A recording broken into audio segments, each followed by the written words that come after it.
우리는 인생을 살아가는 데 있어서 많은 것들이 필요합니다.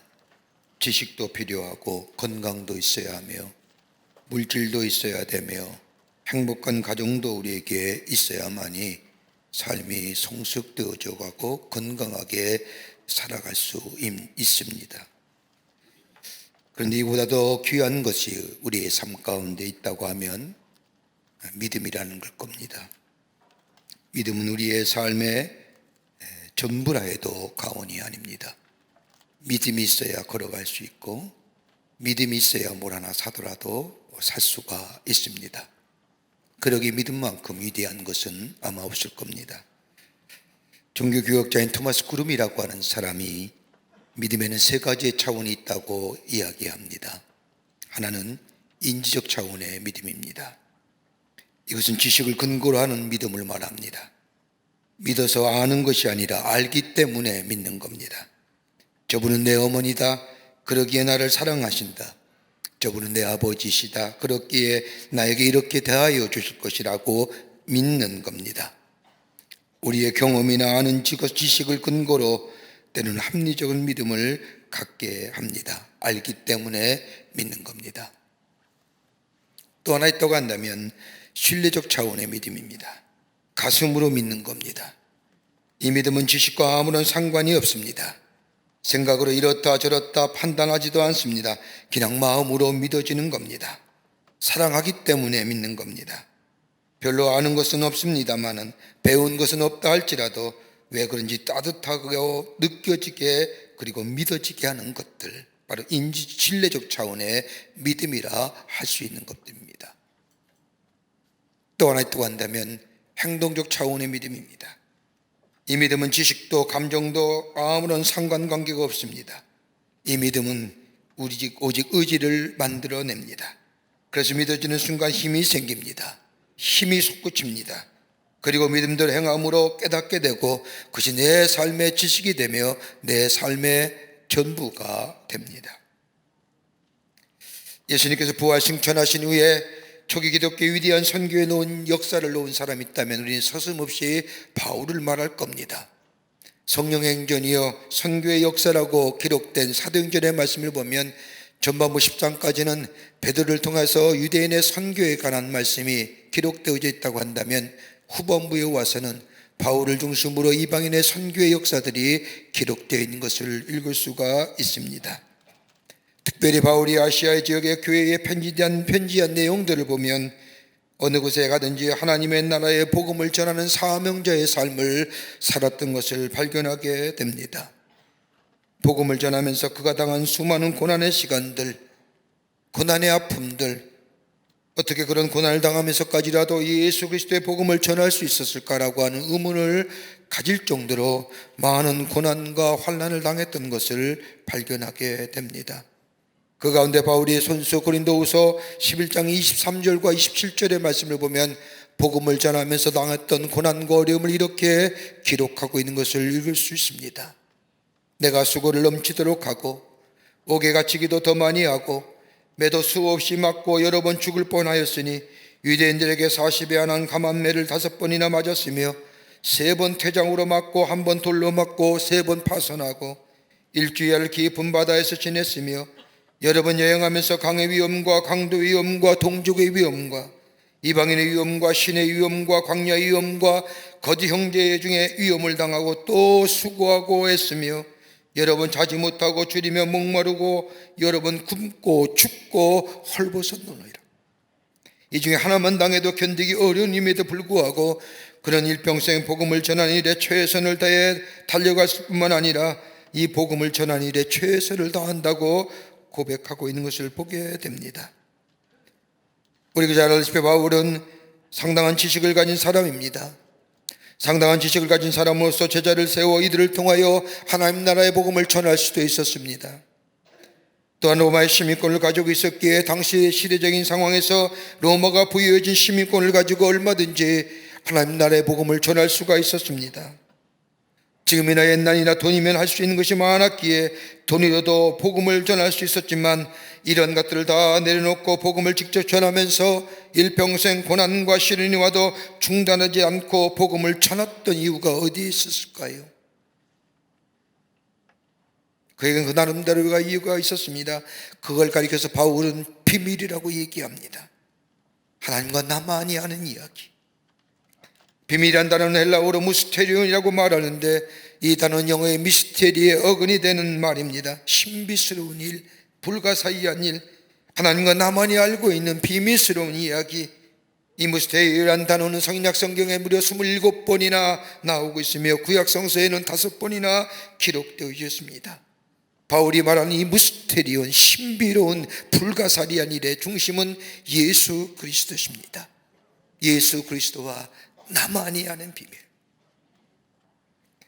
세상 사람들은 예수를 믿고 사는 우리들을 잘 이해 못합니다. 교회 가서 저렇게 시간을 보내고 힘들게 땀 흘려 번 돈을 헌금으로 하나님 앞에 드리며 시간을 내어 봉사하고 수고하는 모습들 도무지 이해가 되지 않습니다. 이해가 되려고도 이해가 되지 못하지요. 그런데 우리에게는 비밀이 있습니다. 세상 사람들이 이해하지 못하는 일, 오직 바울이 자신과 하나님만이 아는 이 비밀, 이 미스터리온, 그것 또한 우리도 있기에 하나님 나라의 복음을 위하여 시간을 들여가며 정성을 들여가며 이 땅에 복음의 역사를 놓아가는 것을 우리는 고백하게 됩니다. 바울이 말했던 하나님을 아는 일, 무스테리온, 이 사명이 무엇인지, 하나님과 자기만이 갖는 비밀의 내용은 어떤 것인지 오늘 본문의 말씀을 함께 나누며 은혜를 받고 또 함께 깊게 상고해 보고자 합니다. 첫째는 예수 그리스도께서 나에게 새로운 생명을 주셨다는 겁니다. 바울이 예수와 나와의 비밀 무스테리온 다름이 아니라 나는 영원히 죽을 수밖에 없는 유한한 생명이지만 나에게 영원한 생명을 주셨을 뿐 아니라 이를 일깨워 주신 하나님의 사랑, 그 그리스도의 사랑이 나로 하여금 하나님의 사랑, 하나님의 복음을 전하는 자의 삶으로 살아가게 했다는 겁니다. 그러게 갈라디아서 6장 17절의 말씀을 보면 바울이 고백하기를 누구든지 나를 괴롭게 하지 말라, 내가 내 몸에 예수의 흔적을 지녔느라고 고백합니다. 예수만 나만이 아는 비밀, 다름이 아니라 내 육체의 생명은 썩어질 생명이요 사라질 생명이지만 나에게 영원한 생명을 허락해 주신 그 하나님의 놀라운 사랑하심. 1993년에 제작된 재난영화로서 많은 사람들에게 감동을 주었던 Alive, The Story of Andes라고 하는 영화가 있습니다. 지금으로부터 51년 전 1972년 10월 13일 우루과이 럭비팀 선수들이 칠레와의 친선 경기를 갖기 위해서 비행기를 타고 가다가 악천후로 인하여 안데스 산맥에 추락하고 맙니다. 45명의 선수가 타고 있었는데 추락하는 과정에서 12명이 죽습니다. 4,000m의 높은 손에 영하 34도의 엄청난 추위와 더불어 눈보라가 몰아치고 먹을 것이 없는 그 땅에 이미 비행기가 추락하는 과정에서 12명이 죽었고 여기저기 죽어가는 사람들이 있게 됩니다. 먹을 것이 아무것도 없었습니다. 비행기 안에서 있던 작은 라디오에서 구조 작업이 시작되는 소식은 들었지만 조난당한 근처에 헬기 한 대 뜨지 않고 얼마의 시간이 지난 후에 모든 사람이 다 죽은 곳으로 생각되어 구조를 포기한다는 소식을 듣게 되면서 생존한 사람들은 모두가 아연질색과 더불어 절망하게 됩니다. 하루를 지나 새로운 아침이 되면 한 사람이 죽었습니다. 산소의 부족, 물의 부족, 추위와 배고픔, 그리고 절망과 두려움이 저들 가운데 엄습하면서 살 수 있다는 가능성이 전혀 없을 때에 로베르토 카네스라고 하는 사람이 살아있는 사람들에게 살아남는 방법에 대하여 말합니다. 우리가 살아남는 방법이 있다면 몇 조각의 빵과 초콜릿 그리고 비행기 실은 포도주 몇 병 가지고는 살아남을 수 없다고 말하면서 우리가 살아남는 방법은 다름 아닌 죽은 친구들의 시신을 먹는 일밖에 없다고 말합니다. 그러나 사람들은 생존한 사람들에게 우리가 일단 살아야 된다고 말하면서도 저 시신을 먹지 않고는 배고픔과 추위를 넘어서 살 수 있는 방법은 없다고 말합니다. 이런 재난의 찬반의 양면이 나누어지면서 하루가 지나자 그 다음 날에 또 한 사람이 죽었습니다. 이렇게 죽어간 사람이 17명입니다. 이제 16명 남았습니다. 이러한 때 한 사람이 제안하기를 우리가 여기서 언제 올지 모르는 구조대를 기다리며 죽어가기보다는 사람을 보내어 우리가 있는 위치를 알려 구조대가 올 수 있도록 사람을 보내자고 제안을 합니다. 그래서 세 사람을 선정하여 죽은 시신의 살을 조금씩 베어 그 위에 초콜릿을 얹고 먹을 양식을 만들고 사람들을 있는 마을로 내려보냅니다. 구조하러 종을 간 사람들 무려 9일간을 방황하다가 말을 타고 가는 원주민의 도움을 받아서 그들이 구출받기까지 16사람이 구조받기까지 무려 72일간을 그 엄청난 추위 가운데 버팁니다. 저들이 살아남은 것이 기적이었습니다. 구조받기까지의 일들을 이야기하는 가운데 저들이 사람의 시신을 먹었다는 것이 알려지게 되면서 그 가운데 처음으로 사람의 시신을 먹고자 재혼했던 로베트 카네스라고 하는 사람은 곤고한 지경에 처하게 됩니다.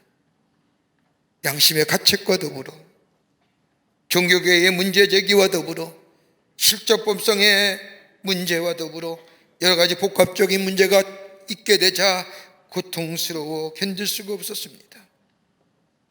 그러나 저 종교계와 실정법에도 이건 불가피한 일이었기에 그러게 모든 것으로부터 자유케 된 다음 그의 마음속에 또 하나의 큰 고민이 찾아옵니다. 이제 난 어떻게 살 것일까? 그로부터 40년 뒤 이 로버트 카네스는 소아심장내과의 권위자가 됩니다. 그러면서 그는 말하기를 저 그때의 사건이 나로 하여금 생명이 얼마나 소중한지를 알게 해주었고 생명을 살리는 위하여 내 삶을 헌신해야겠다는 결심을 하게 되었다고 말합니다. 여러분, 우리가 지난주에 추수감사주일 예배드리면서 우리 성찬식을 하면서 예수님의 살과 피를 먹었습니다. 정작 사람들이 예수의 살과 피를 먹어야 한다는 의미가 무엇인지 잘 알지 못합니다. 그러나 사람은 살을 먹어야 한다는 것이 이 사람은 살을 먹어야 한다는 것이 무슨 의미를 잘 알고 있었습니다. 동료의 시신을 먹어야만 살 수 있다는 것. 마찬가지로 사도 바울은 예수님의 살과 피를 먹지 않고는 살아갈 수 없다는 것을 발견하게 됩니다.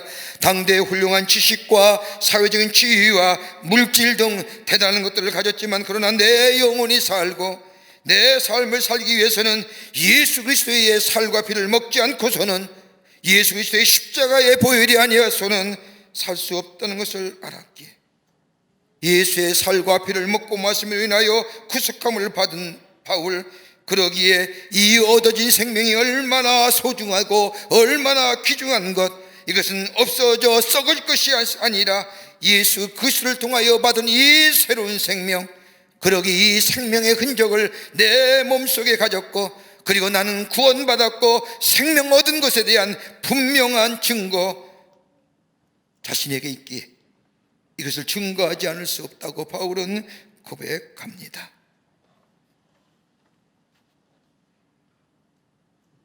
예수 그리스도의 피로 죄사함을 받았습니다. 새로운 생명을 얻었습니다. 이 은혜를 입지 않은 사람이 어디에 있겠습니까? 그러기에 바울은 나는 예수의 흔적이 있다. 예수께서 나를 살리기 위해서 십자가에서 피 흘리신 것을 그 흔적이 나에게 있다. 이 흔적이 나로 하여금 새롭게 할 뿐만 아니라 나로 하여금 생명을 구하는 일, 예수를 전하는 일에 부르고 있다고 고백하면서 자신을 향하여 언제나 복음의 빚진 자로 자신을 소개하고 있는 것을 보게 됩니다. 우리 교회에서는 큰 슬픔이요, 한국 교회에서도 큰 슬픔이고 세계 모든 교회가 안타까워하는 우리 감독님께서 지난 금요일날 하나님의 부르심을 받아서 하나님 나라에 가셨습니다. 감독님의 생애를 많은 말로 정의하고 이야기하지만 우리 감독님의 생애를 잘 나타내는 것이 있다고 한다면 5분의 기적입니다. 5분이 감독님의 생애를 어둠에서 빛으로, 절망에서 소망으로, 저 죽음에서 생명으로, 그러게 우리 감독님은 일생을 평생의 복음의 빚진 자로 사셨던 것을 보게 됩니다. 그리스도가 나의 생명을 살리신 그것이 벌써 내 삶이요, 그것이 내 삶에 나타난 오분의 기적이요. 그러게 일생을 복음을 전하며 생명을 살리신 그 은혜에 감사하며 사셨던 감독님의 생애를 다시 한번 생각하게 됩니다. 바울이 그랬습니다. 나는 예수 그리스도의 흔적을 가졌노라. 나는 날마다 예수 그리스도의 살과 피를 먹노라. 두 번째는 생명을 살리는 일이 가장 소중하고 의미 있는 일이라고 생각했습니다. 바울은 여러 가지 일을 할 수 있었습니다. 돈을 벌 수도 있었고 로마의 권력을 가지고 어떤 일도 할 수 있었으며 자신이 배운 지식을 가지고 다른 사람을 가르치거나 그 시대에 일어난 일들에 대해 말할 수 있는 자리에 올라갈 수도 있었습니다. 자신이 할 일이 많았지만은 그러나 가장 궁극적인 일은 생명과 더불어 영혼 구원한 일이야말로 자신에게 가장 가치 있고 소중한 일로 여기기에 이 생명의 복음을 전한다고 말합니다. 여러분, 사람에게는 보람있게 살 수 있는 일들이 많이 있습니다. 우리의 삶의 연장에서 내가 먹든지 마시든지 무엇하든지 보람있게 살던 일들이 많이 있었지만 그 가운데 가장 귀한 것이 있다고 한다면 내 삶이 내 예수 그리스도의 영광을 위하여 살아갈 수만 있다면, 내가 무엇을 하는지 나로 인하여 다른 사람들이 예수를 알고 나로 인하여 예수의 사람들이 세워질 뿐만 아니라 나를 인하여 절망과 좌절 가운데 있는 자들이 내가 그러했듯이 예수를 인하여 내 삶의 절망과 좌절에서 소망과 새로운 희망의 삶으로 변화되었던 것처럼 나를 통하여 다른 사람의 생명을 세우고 살릴 일들이 내 안에 있다고 한다면 이거보다 가장 귀하고 소중한 일이 어디 있을까요?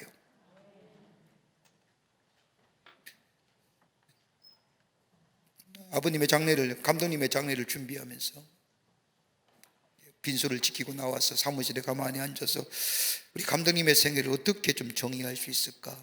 여러 많은 분들이 나름대로 감독님의 생애에 대해서 정의하고 이야기하지만 제가 목회자로서 또 귀하게 신앙의 유산을 물려주신 분으로서 가장 가까이에서 본 사람으로서 우리 감독님의 신앙의 모습을 뭐라고 좀 이렇게 얘기할 수 있을까? 어저께 설교 준비하면서 책상에 앉아서 가만히 생각해 보았습니다.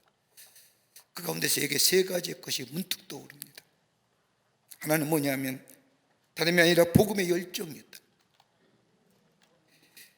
복음만이 사람을 변화시킬 수 있다고 하는 뜨거운 열정, 그 믿음, 그 어떤 것도 사람을 변화시키지 못하지만은 이 복음만이 사람을 변화시킬 수 있다는 것을 믿고 전했던 우리 감독님의 가장 관심, 복음. 그러게 저 요한 웨슬리가 외쳤던 것처럼 세계는 나의 교구라고 외쳤던 것, 그 모토를 당신의 가슴 속에서 난 한국의 웨슬리, 아니 제2의 웨슬리가 되고자, 한 권의 사람, 복음의 사람 되고자 무던히 그 길을 달려갔던 삶의 모습들을 다시 한번 생각하게 됩니다. 또 하나 있다고 한다면 무엇으로 세상을 감동시킬 수 있을까?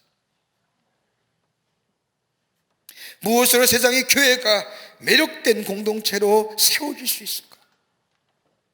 끊임없는 관심. 지금은 교회가 세상의 소망이라고 얘기하지만 소망의 구체적 근거를 제시하지 못하고 막연하게 소망이라고 얘기하지만 감독님의 감사는 어떻게 저 세상 가운데 교회가 세상을 감동시킬 수 있는 것이 어떨 것일까? 감독님의 책들, 설교들, 말씀들 가만히 이렇게 보면 딱 두 가지로 얘기할 수 있습니다. 하나는 뭐예요? 우리 그리스도인의 삶에 있어서 가장 나타낼 부분이 뭐냐? 거룩함이, 구별된 삶. 복음으로 변화된 삶이 내 삶 속에 구적인 삶의 증거로 나타나야 된다는 겁니다. 그러기에 성숙한 인격, 건강한 신앙, 건강한 믿음, 건강한 주로 우리의 삶 속에 드러난 삶의 모습들에 대해서 부단히 말씀을 전했던 모습들, 구별된 자의 삶. 또 하나 있다고 한다면 외적으로 드러난 삶의 모습들, 섬김의 모습. 그렇게 수많은 사회적인 섬김의 모습의 일들을 감당하면서 오셨던 것을 보게 됩니다. 구별됨과 섬김의 모습. 또 하나 있다고 한다면 끊임없이 비전의 사람이 아니었던가? 하나님이 주신 꿈을 꿈꾸며 그 비전을 위해 달려갔던 사람, 하나의 꿈이 이루어지만 그 꿈으로 끝나는 것이 아니라 또 다른 꿈을 꾸며 지속적으로 꿈꾸는 사람, 꿈꾸는 삶, 거기에 걸맞는 믿음을 가지고 믿음으로 주시는 인내와 의지와 결단력을 가지고 그 하나님의 꿈을 이루어가려고 했던 삶.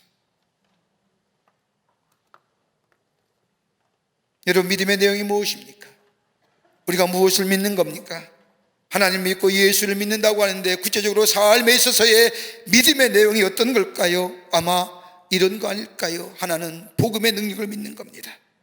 거듭남의 역사를 믿는 겁니다. 사람을 변화시키는 능력, 나를 비롯한 모든 사람을 변화시키는 능력이 저 복음 예수 그리스도 안에 있음을 믿는 것. 또 하나 있다면 기도의 응답을 믿는 겁니다. 하나님의 경륜, 하나님께서 행하시고 하신 일들을 이루어 가시는데 그 목적을 이루어 가시기에는 하나님이 여러 가지 일로 합력하여 선을 이루어 가신다는 사실을 믿는 것, 그리고 하나님의 능력과 지혜가 있음을 믿는 것, 그리고 그 하나님의 역사가 오늘 나와 함께 하시어 하나님의 역사를 이루어 가신다는 그 하나님의 놀라운 은혜를 믿는 것.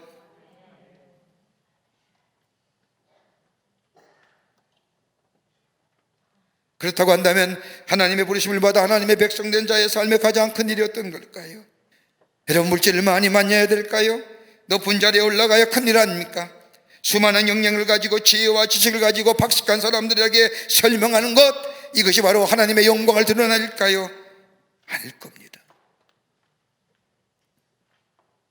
가정을 돌보며 적은 일이랄지라도, 직장을 다니는 일, 정말 힘들고 어려운 일일 수 있지만, 그러나 이 가운데서도 내게 소중한 일이 있다고 한다면 내게 생명 주시고 나를 새롭게 하신 이 복음의 역사, 이 복음의 역사, 내가 지치고 힘들었을 때 나를 세워주고 내 절망 가운데 있을 때 나에게 소망을 주며 내가 저 어둠 가운데 있을 때 나의 빛으로 인도했던 이 복음의 역사, 그리고 이 복음이 나를 나로 만들어준 이 놀라운 역사를 다른 사람에게 전하여 저들 또한 절망이 변하여 소망되게 하시고 빛이 어둠이 변하여 빛이 되게 한 역사가 우리 가운데 우리의 삶의 자리에서 있다고 한다면, 여러분, 이것만큼 귀한 일이 어디 있을까요?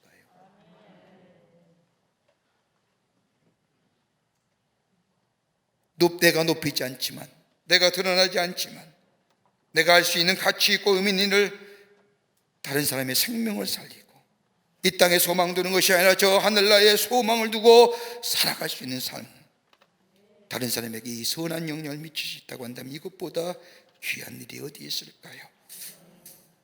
바울은 이 일, 내게 생명 주시고 다른 사람의 생명을 살리는 이 일에 하나님의 부르심을 받았다고 하는 감격 속에 이 사명을 감당했던 것을 보게 됩니다. 이 고백이 오늘 우리의 고백이 되기를 바랍니다. 끝으로 복음의 일꾼으로 부르셨다는 겁니다. 바울이 자신의 삶을 바꾸게 된 중요한 또 다른 이유 하나는 복음의 일꾼으로 부르셨다는 겁니다.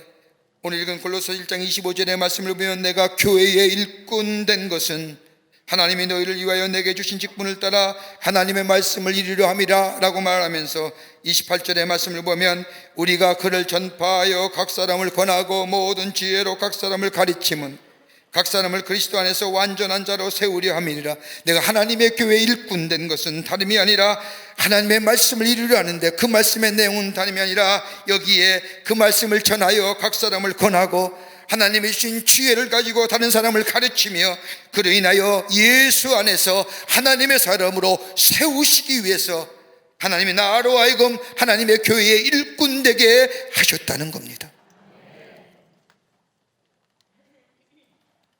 일꾼이라는 것은 주님께서 살아계실 때 하신 일들과 부탁한 일들을 감당하기 위해서 모든 일을 추리며 주님을 따라가는 자가 일꾼입니다. 비록 그 길이 고난의 길이라 할지라도 예수님께서 불러주신 일들을 위하여 끝까지 감당하는 길, 그 길이 때로는 이해가 되지 않는 길이라 할지라도 그 길을 걸어가는 인생. 여러분, 사도 바울 보십시오. 자신의 인생에 있어서의 하나하나의 포질이 그때마다 이해가 되는 일들이었을까요? 사울이란 청년을 하나님이 하나님의 사람으로 세우시기 위해서 그 당시에 초대교회 7집사였던 한 사람이 스데반이 죽을 때에 돌로 쳐 맞아 죽는 그 장소에 증인으로 세우실 뿐만 아니라, 어떤 신학학자는 이 바울이 돌에 맞아 죽는 스데반의 모습을 보면서 그의 얼굴이 해와 같이 빛났다는 것에 충격을 받고, 그때부터 바울이 가졌던 저 유대주의와 율법에 대한 신념들이 무너졌다고 얘기하는 학자들이 있습니다.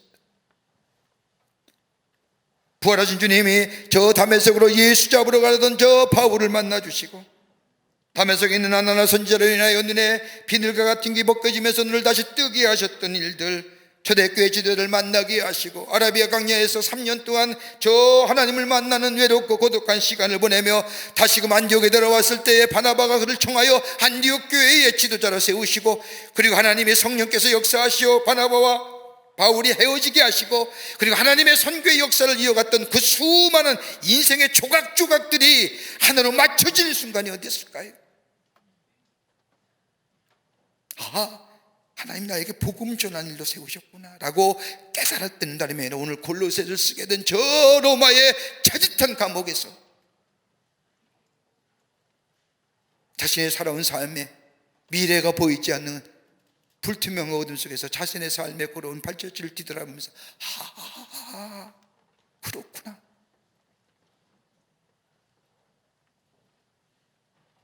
나를 복음 전하는 자로 하나님이 세우셨구나, 복음의 일꾼으로 세우셨구나. 한 출판사에서 출판한 책 가운데 명자누라는 책이 있습니다. 제목도 좀 그래서 별 내용이 없을 것 같아서 한 곳에 처득 있다가 어떤 분의 이야기를 들으면서 그 책을 다시 읽게 되었습니다. 그 책은 내용은 이런 겁니다. 지금 은퇴하신 한 이한영 교수라는 분이 지은 책으로서 하나님 어떻게 자신의 인생의 포즈를 맞춰 가셨는가에 대한 간증의 말씀입니다. 이분은 일남 4녀의 가정에서 태어났는데 자신이 위의 누나가 이름이 명자입니다. 이 누나는 굉장히 탁월한 사람이었습니다.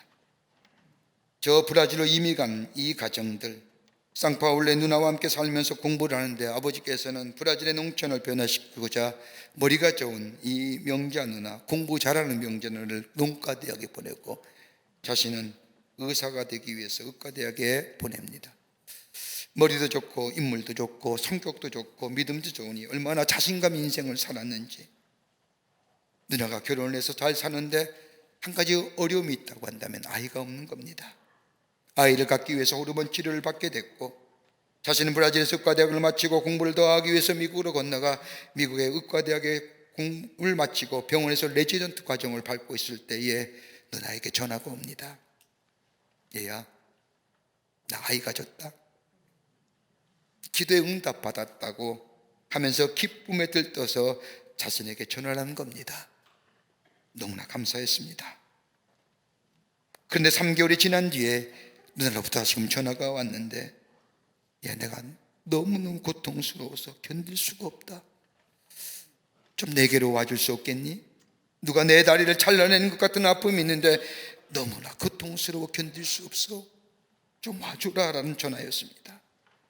주말을 향하여 누나가 살고 있는 상파울로로 갔습니다. 가서 자기 누나의 상태를 보니까 의사 천여명인 자기는 잘 알지 못하지만 아마도 뼈가 아니면 자궁 안에 암에 자라고 있다는 생각이 들지만 차마 이야기할 수가 없었습니다.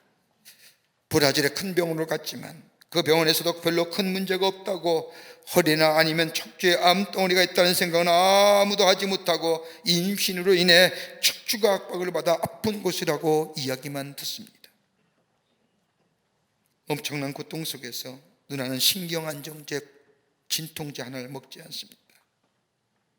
임신 8개월쯤 되었는데 너무나 고통이 심하니까 미국으로 건너가 미국 병원에 MRI를 찍는 과정에서 척추뼈와 엉덩이뼈가 다 부러져져 있는 것을 발견하게 됩니다. 그리고 거기에는 큰 암덩어리가 모든 것을 다 잡아먹고 있었던 겁니다. 누나는 고통을 견디지 못하고 응급실로 가서 뱃속의 아이는 제왕절개 수술하여 인큐베이터에 놓고, 누나가 몸부림치며 고통스러워하는 모습을 보면서 너무나 괴로워서 병원 바닥에 엎드려 떼굴떼굴 굴면서 하나님 앞에 소원 기도를 했습니다. 하나님, 우리 누이 빨리 천국에 데려가 주세요. 의사인 자기가 보아도 누이에게 희망이 없어 보이기에 하나님 빨리 데려가 주세요. 아니면 우리 누이 살려주세요. 하나님이 누이를 살려주시면 하나님께서 를 부르신 줄 알고 그 부르심에 순종할 뿐만 아니라 누이가 하지 못한 일만큼 하나님을 위해 일하겠습니다 라고 병원 바닥에 엎드려 하나님 앞에 서운 기도를 드렸습니다. 누나는 고통을 이길 수가 없었습니다. 밤에 통증을 완화하기 위해서 몰핀을 넣어도 듣지도 않고, 자신이 누나를 간호할 때 누나를 죽이려고 칫사랑이 넘는 몰핀을 넣어도 죽지 않더라는 겁니다. 그러면서 병원에서 통증을 내리기 위해서 병원에서 결정한 것이 두 가지가 있는데, 하나는 뒷목을 절개해서 신경을 레이저로 찢어 신경을 죽이는 일, 그러면 일평생 목 아래는 쓰지 못한 마비 증세로 삽니다. 또 하나 있다고 한다면 가스 마취를 통해 잠을 재우는 경우인데, 이 경우는 보통 3, 4일에 가스 마취를 하다 지나가다 보면 폐가 멈추어 마치 안락사 같은 방법밖에 없다는 겁니다. 가족끼리 의논하며 가족끼리 같이 이야기하며 기도하며 누나의 고통을 줄이기 위해서 선택한 방법은 마취를 통하여 누나의 고통을 줄이자는데 같이 합의했습니다. 그리고 나서 있는데 아버지가 이 아들에게, 야, 내가 한번 들어가 보아라. 이 아버지의 물음에 아버지의 말씀에 가족에 못 들어간답니다 라고 말했지만, 그래도 너 의사 아니냐? 한 번만 좀 들어가 보아라. 아버지의 말 들은 이 사람은 마취과 전문의에게 부탁하여 마취하는 장소에 들어갔습니다. 막 마취를 하려고 하는데 의식이 없던 누나가 눈을 벌떡 뜨더니 나 배고파 라고 이야기하는 겁니다. 마취하면 3, 4일 후에 이제 보고될 것인데, 눈뜨고 없는 누나가 배고프다 하니까 의사의 양해를 구하고 누나를 데리고 마취하는 장소에서 나왔습니다.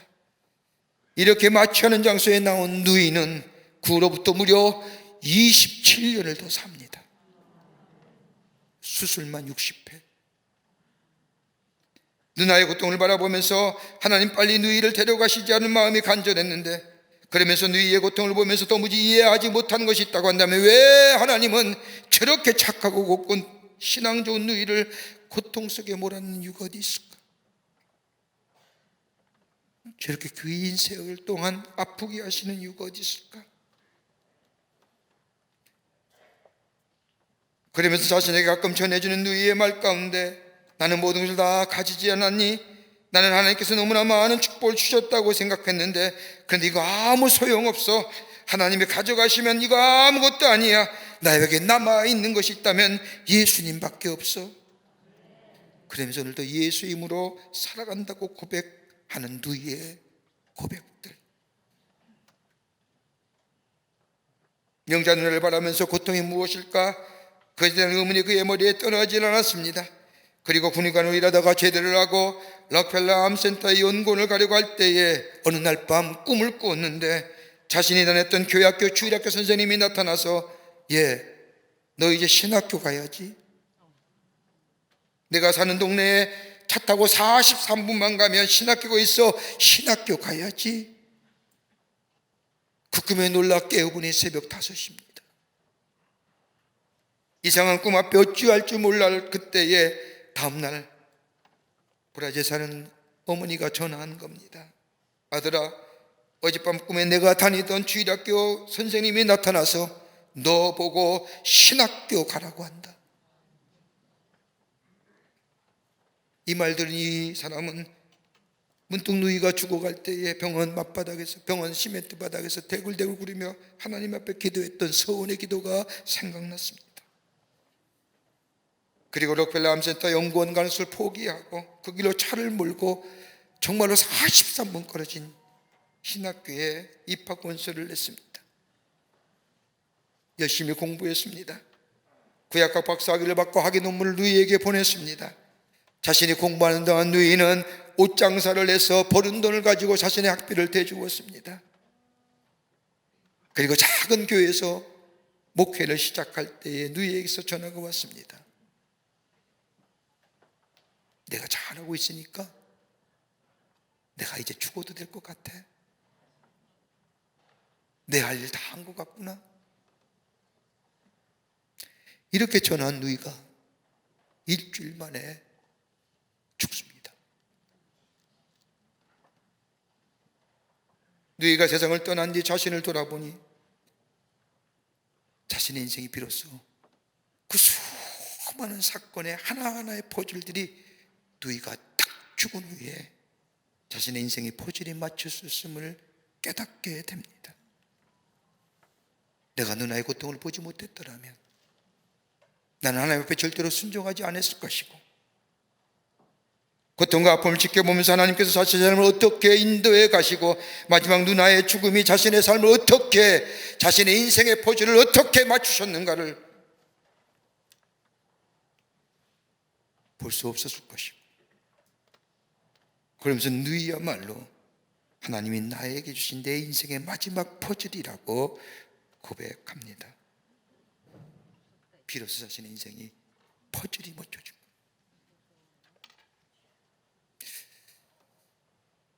감독님이 돌아가시면서 큰 숨을 2번 내쉬었습니다. 한 번은 소리 낼 만큼 큰 숨이었는데 주변에 있는 우리 가족들이 깜짝 놀랐습니다. 두 번째 쉬는 내쉬면 길게 내쉬는 크지도 않고 작지도 않은 숨이었습니다. 저는 그 숨을 생각하면서 90여 편생을 사시면서 자신이 살았던 삶의 수많은 조각들이 때로는 이해되지 않았고, 때마다 그 해석의 방법이 달라졌고, 상황과 여건에 따라서 그것을 바라보는 시각도 달라졌지만, 그 마지막 쉬시면서 숨을 거두시던 그 자리에 제가 그걸 보면서 우리 감독님의 인생의 포즐이 그 한순간에 다 맞춰져 가는 것이 아닐까.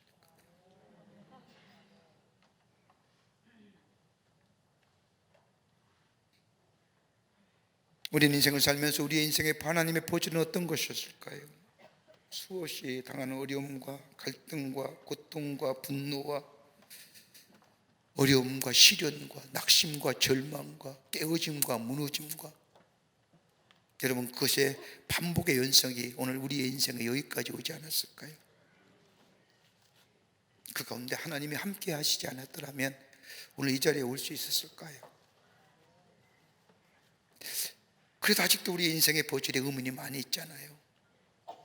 어느 때 맞춰질 수 있을까요?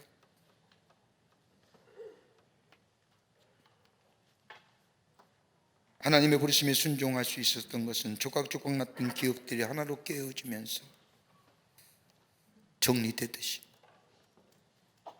하나님께서 우리에게 주신 수많은 일들, 수많은 사건들, 때로는 그때는 이해되지 않지만 하나님은 당신의 경륜대로 이끌어 가신다는 사실을 우리가 믿고 그 걸음에 그 부르심에 응답하며 사는 삶, 거기에 하나님의 역사가 일어나고 주의 놀라운 은총이 우리 가운데 있어지고 끝내는 주의 약속의 성취가 우리 가운데 이루어지는 놀라운 일들을 경험하게 되는 줄 믿습니다. 여러분의 삶 속에 하나님의 은혜가 생명의 역사, 생명의 증거와 예수 그리스도의 복음의 일꾼된 삶을 살아가시어 풍성한 생명을 누리시는 여러분과 저와 되시기를 주의 이름으로 축원합니다. 하나님 감사합니다. 저희들 주께서 사랑해 주셔서 하나님의 백성 삼으심에 감사합니다.